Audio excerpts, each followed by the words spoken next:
Okay, so obviously, this is a Nord stage, and you're hearing some other weird sounds.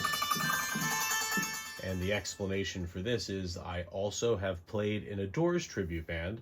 I started playing with those guys, I think, around 2008-ish, and we haven't played together in 6 years, and some good opportunities came up, and we have a show tonight, actually, and I figured I'd make a quick video before I pack up. So I got this Nord stage. I was what they call an early adopter. I got this in 2005, so we're coming up on 20 years. I pre-ordered it from Sweetwater. It was the first generation. I still have it. And frankly, I don't use it that much anymore. I used it as a MIDI controller for a lot of the CP80 stuff that I was doing with my Genesis band, the Genesis Show. And I've kind of kept it around as a MIDI controller. It's still great. It sounds pretty nice still. I would not maybe use any of these internal sounds on a record, but playing in a club or a bar, or I mean, it sounds pretty good. So these are all the presets I had going back almost 20 years, and they're still saved in this. So on this Doors tribute band, it's a 5-piece, and luckily we have a great bass player, and we tend to do the studio versions. It seems like people that come to see a Doors tribute band kind of want to hear the Greatest Hits album. So I'm not doing a lot of Rhodes bass, except for maybe like break on through. Like on the first record, I think you hear a lot of the Fender Rhodes bass that Ray Manzarek played. But they almost always had a bass player on the record. So this setup I have, well, let me go back to this. Let me turn this down. So I'm just going to go through some of my presets for some of the songs we're doing, like Moonlight Drive.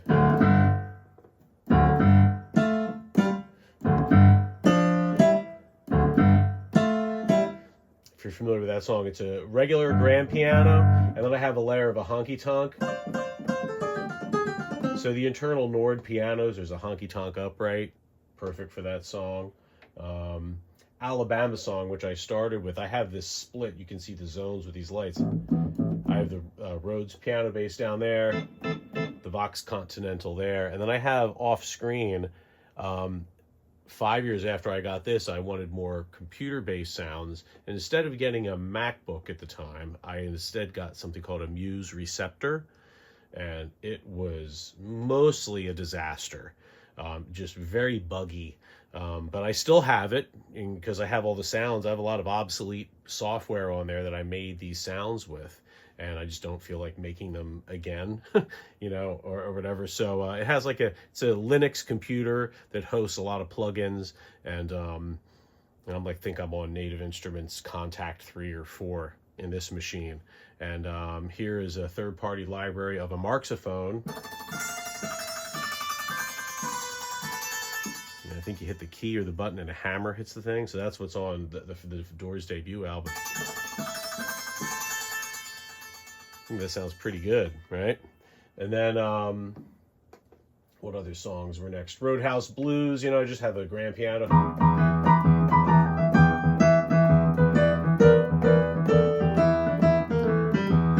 Reading scores. Some of them are from that great Keyboard Doors book, and then the more obscure songs, I wrote my own charts. I was doing that way back then, because we don't rehearse a lot.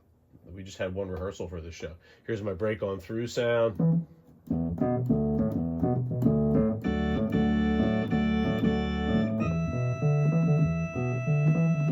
Right, that should sound a little bit better, shouldn't it?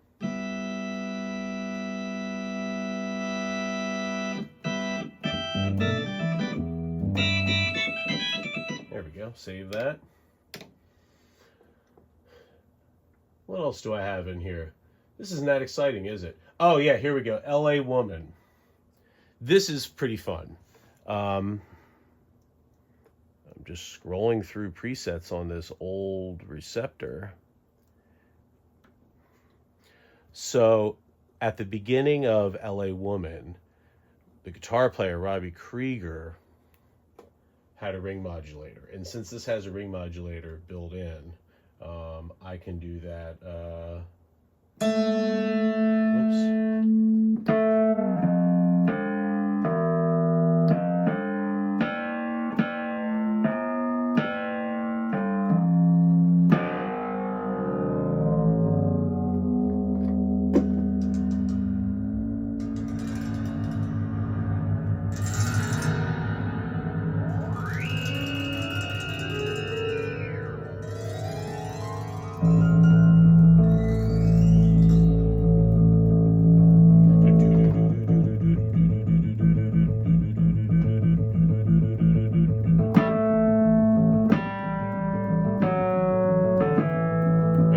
So what's going on there is I have a Rhodes main layer, a lot of compression on it, reverb. So the ring modulator, I just have.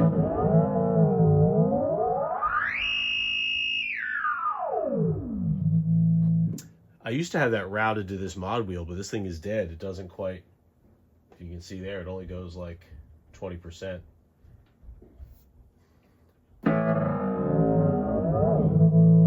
And then I have the upper octave cut up all here. So here's a sample. I went to the school that I work at, went to our grand piano, and mic'd myself strumming the piano. Here's my sample.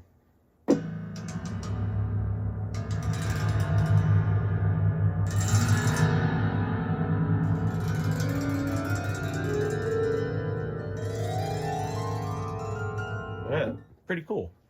And I probably have that in a contact instrument. And then as the song comes in, I've got a control pedal here to do, there's the regular Rhodes solo.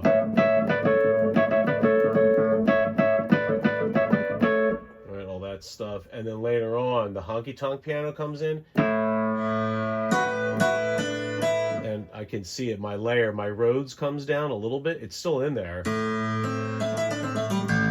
But the honky tonk comes out, so I'm going to do that, whatever that part is.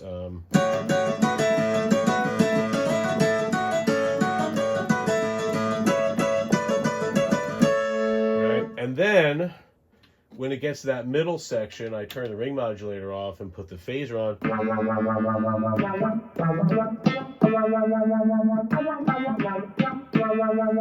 Now, I think that's a wah-wah, or I don't know what that is. Who knows what they were doing in 1970 for those in-studio effects. But I just made it a phase shifter. Mr. Mojo rising. Right? So that's a fairly complex sound I made there. I mean, Chris... People Are Strange. Oh, this is a nice layer. People Are Strange. The honky tonk piano layered with a Vox Continental with a tremolo. I don't know what he was using in the studio. Probably a lot of effects. Right,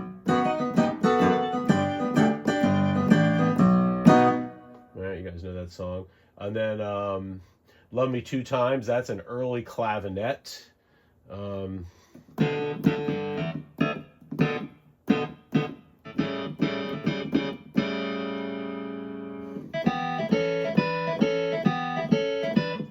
Part, right? So the Nord stage is a cool way for me to do this, and it has most of the sounds inside. It has a Vox Continental, it has a Rhodes, it has an acoustic piano, it has honky tonk, it has clavinet.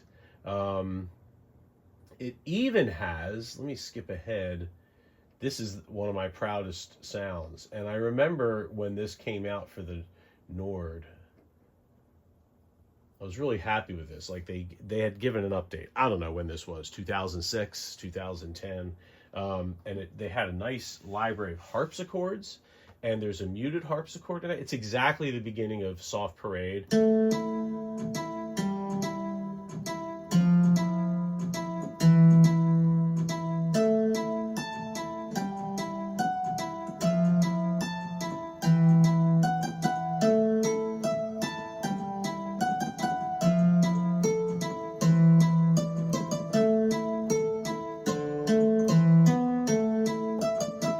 The full stop harpsichord in another layer, and I just changed my control pedal.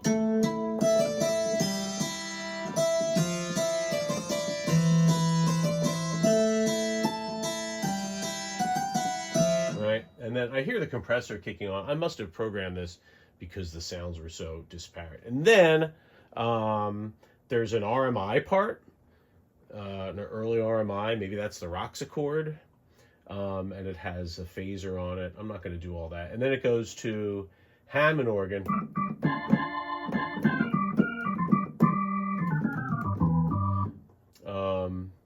So yeah, then there's like Riders on the Storm. Again, I have layers up here turned off because it's going to take me forever to find this sound, isn't it? Oh no. I made a, I don't know where I got this sound effect. And I have a rainstorm here.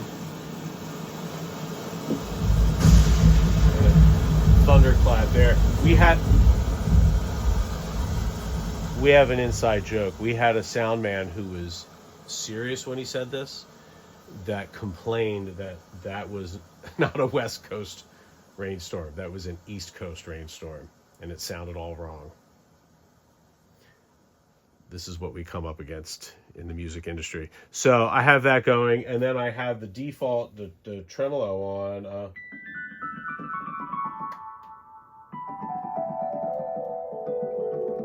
Right, and I can turn it off. So that's pretty cool. Standard Riders on the Storm. Meanwhile, I have a real Rhodes sitting right here. But I wouldn't bring this out for 2 songs. Wouldn't bring out my massive 1,000-ton Rhodes to play 2 songs, and then a Vox Continental to play 5 songs. And so the Nord works out great for that. I don't know. Oh, this is what I wanted to talk to you guys about. So there's one sound that I don't have in this Nord, and I don't think anyone would care about it if it wasn't played by the Doors, and that's the Gibson or Kalamazoo G101. So this is like the 5-to-1 sound.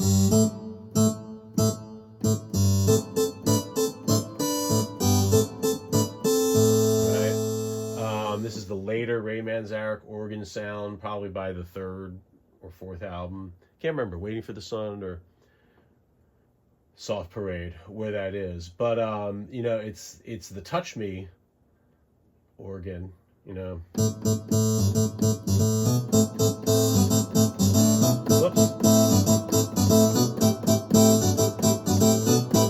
Right. But what's hilarious about this, I legally bought these samples years ago, and I still have them on this machine, and whoever did this,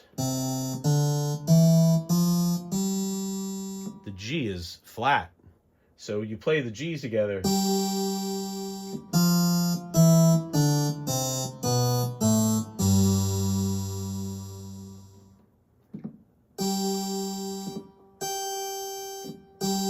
whatever that layer is. So I don't know what happened with that guy's machine, whoever did it.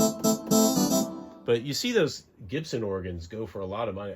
If I came across one and it was reasonably priced, I would buy it. Just because it's cool, But it's not a sound I would use on a record. A lot of people like studio work. They like the Farfisa and the Vox Continental that I have. But no one's asking for the Doors Gibson organ. But needless to say, I use it for where do I use that sound? I use it on Peace Frog, 5-to-1, Hello I Love You, Touch Me. And when we did other songs, more obscure songs, we did it a lot. One thing like I said about doing a Doors band, the audience is not really into the deep cuts. A lot of people will come to a Doors tribute show. They're there to kind of have a good time and dance to like the greatest hits album. So we did some more deeper cuts over the years, and we would do them and no one really cared. But we do Soft Parade. That's probably the deepest cut because our singer, Cordy, does such a great job with that spoken word at the intro. It's like a showstopper. So it's pretty cool. And I better pack this stuff up so I can go to the gig tonight.